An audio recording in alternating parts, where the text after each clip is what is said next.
Hope that answers the Definitely. question. Thank you. Thank you, sister. Yes, brother, the next question. Good evening, sir. My name is Subhash Kamble. I am lecturer from Chemistry Department, Thana College. In the beginning of your lecture, you said that Quran talks about giving peace to humanity. My question is that if it is talking about peace, then why so many young men from various countries are falling to the prey of terrorism in the name of jihad? What is the concept of jihad? Thank you, sir. The brother asked a good question, that if Islam and Quran speak about peace to humanity, then how come there are so many young Muslims and other Muslims from different countries who are fighting and who are talking about jihad? What is the concept of jihad? As far as the word jihad is concerned, jihad comes from the Arabic word jahada, which means to strive. It means to struggle. So jihad basically means to strive against struggle. Jihad does not mean holy war. Holy war, if you translate to Arabic, means harbun muqaddasa. There is no Arabic word harbun muqaddasa in the Quran or any of the Sahih Hadith. This is a mistranslation by the media and the Orientalists. There is no holy war. Jihad does not mean holy war. Jihad means to strive to struggle. Furthermore, in Islamic context, it means to strive and struggle to improve the humanity. It means to strive and struggle to bring peace in humanity. It also means to strive and struggle in the battlefield in self-defense. It also means to strive and struggle against oppression. Jihad basically means to strive and struggle. Now coming to your question, that how come then so many youngsters from different countries, they are fighting? Point number one, there are possibilities, and it's a fact, that some of the Muslims, they are being misled by the antisocial elements. That fight, it's there in Islam, etc., misquoting out of context. But this is a small percentage. The major reason, according to me, is how the media portrays. Like in India, we very often read in the newspapers that the Muslim terrorist in Kashmir, killing so many people. Headlines. Regularly you read. I was called to Kashmir the first time in 2003. And I was thinking, should I go or not? Should I go or not? So much of chaos. First time in Kashmir, the government gave permission after 14 years to hold a public lecture. And the gathering was somewhat big, 100,000 people. In polo grounds, in the city of Srinagar. And when I went there were guards, with guns and all around me. And I was expecting, but there wasn't much problem. Next day I went to Assam. I landed on the airport. There were 4 guards with guns, machine guns. What is this? There is killing in Assam. Killing in Assam? Where it takes place? And there, if I did not have the guards, I wouldn't be here to give the talk. But in the papers, where do we hear about the killing going on in Assam? There are more people being killed in Assam than in Kashmir. Who hears about the LTT? You know the LTT? The Tamilians, they are called as Tamil Tigers. They are not called as Hindu terrorists. Why? If Kashmiri Muslims do it, they are called as Muslim terrorists. If the Hindus in Assam do it, it's a local problem. If the LTT does it, local problem. In India, you ask anyone who has the knowledge of law and order, he will tell you the maximum killing is done by the Maoist. How many times do we read in the newspaper? We read in the newspaper in news brief. Okay, so many people killed in Assam. News brief. Muslims do it, headlines. Why? There are black sheep in every community. Then one person came and told me, you should understand, this is a problem of land. Assam is not a problem of land. It is the Kashmir which is the problem of land. Both the countries are fighting and the poor Kashmiris are being harassed. Neither here, neither there. If you go to Afghanistan, that's the problem of land. The Americans have come there and you call them terrorists. See what's happening in Palestine. The Jews were kicked out by Hitler. Kicked out from Germany.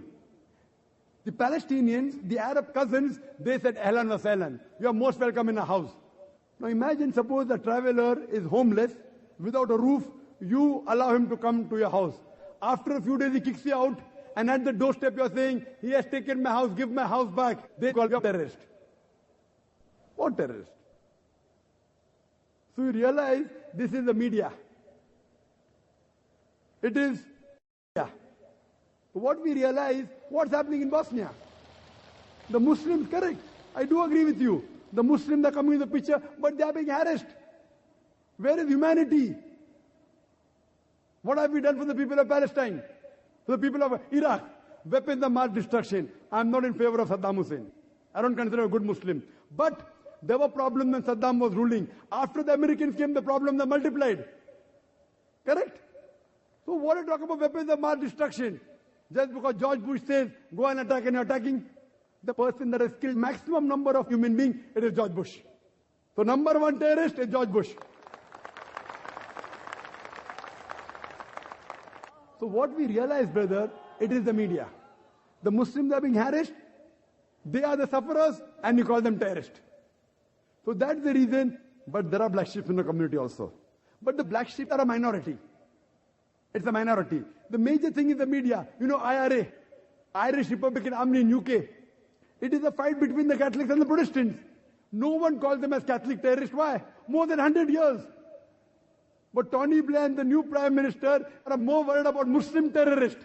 They aren't worried about IRA, which has killed hundreds of people. How many bomb blasts have they done? They are more having secret meetings about how to stop Muslim terrorists. And it's very common. Any politician, he wants the vote bank. The new Prime Minister came, then there was Jasco bombing. You know Sabil Ahmed? Have you heard Sabil Ahmed? Very good. I have heard him, I haven't seen him. It came in the Indian papers. You know Sabil Ahmed? Sabil Ahmed was a fan of Dr. Zakir Naik. And he organized Dr. Zakir Naik's lecture in Bangalore. In the full article on terrorism. Then they talk about Sabil Ahmed. Then they talk about Dr. Zakir Naik. Why? Because Dr. Zakir Naik is popular. Article will carry more weight. Then they continue saying that Dr. Zakir Naik, however, is vehemently against terrorism. They include my name in the article. You know the issue of Lal Masjid in Pakistan. CDs were found of Dr. Zakir Naik. So you should be happy. When the Indian press is saying Dr. Zakir Naik is against terrorism, you should be happy that Sabil Ahmed has my DVDs. You should be happy that Lal Masjid has my DVDs. If I'm against terrorism, so you should realize that maybe there were tens of thousands of Muslims who have done terrorist act. Because they are my fans, they have stopped doing terrorism. Because if a person is sick, he has to go to a doctor. Correct? So you can't say that sick people are going to the hospital. A sick person should go to the hospital. So if you assume that these are terrorist organizations and they're hearing my lectures, the Indian government should be happy.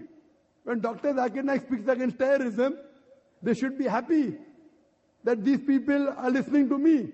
I may not be able to convince everyone, but at least quite a few I'm convincing. But in the article, they write my name for weightage. You know, so it becomes, if you write against Islam, the chances the article will be selected very easy. And that's common. Same with Kushwant Singh. You know Kushwant Singh?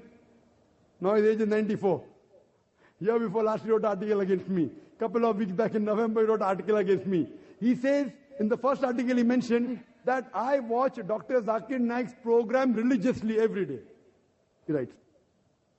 He praises me, talks about my memory, and then criticizes me in his style. Again he wrote an article that in Delhi there was a book exhibition and the hot seller was Dr. Zakir Naik's book on answers to the 20 common questions asked by non-Muslims. Oh, that person has fantastic memory, blah, blah, blah, blah. But I will reply to 4 of his questions. And he replies to pork, to alcohol, to polygamy, as well as parda, hijab. And you read the article. Time will not permit me to speak about everything. In pork, I say that it is the most shameless animal, more than 70 diseases. It is the only animal that invites its friends to have sex with the meat. So I said, if you eat pig, you behave like pig. It is the only animal that invites its friends to have sex with the meat. He said, I did not know that. And he says that I don't know the Western countries, they are having pig, and I don't see any epidemic or disease. See, doctors tell us today that don't go to a prostitute, you'll have AIDS. But everyone that goes to prostitute does not get AIDS. The percentage is small. The minority of the people get. Similarly, everyone that has pork doesn't get these diseases. But today, more than 50% of the Americans, they are suffering from hypertension. And one of the causes is because of pig eating. He talks about alcoholism. Dr. Zakir Naik says, because of alcohol, you have so many diseases. So he says, Quran is not against alcohol, it's against getting intoxicated. Now he's trying to interpret the Quran. This is the media. And he says, I am of the age of 94 years old. I am drinking every day in my life. I have never got intoxicated. I have never got sick. And I have never hurt any individual. Now all these three things, age of 94, has never got intoxicated. I know so many common friends who tell me that they have seen him intoxicated so many times. Never seen a doctor. Maybe he forgot, age of 94. He has never hurt anyone. He has hurt me. So what we realize that when you write articles against Islam, against people who are famous, you get good readership. You get good viewership. So similarly, you realize that today that the image that we have of Muslims are terrorists, some may be fighting for the freedom of the country. Imagine if I tell you that the British government said Bhagat Singh was a terrorist. Was Bhagat Singh a terrorist? Was he or not? Yes, sir. Was Bhagat Singh a terrorist or not? His act was like terrorist. But was he a terrorist according to you? According to me also, he was not a terrorist. But just because the British government says that Bhagat Singh is a terrorist, that doesn't mean I have to agree with the British government. What we have to realize, this is the ploy of the media. That's the reason this talk was based on that, so that we can spread peace. Hope that answers the question.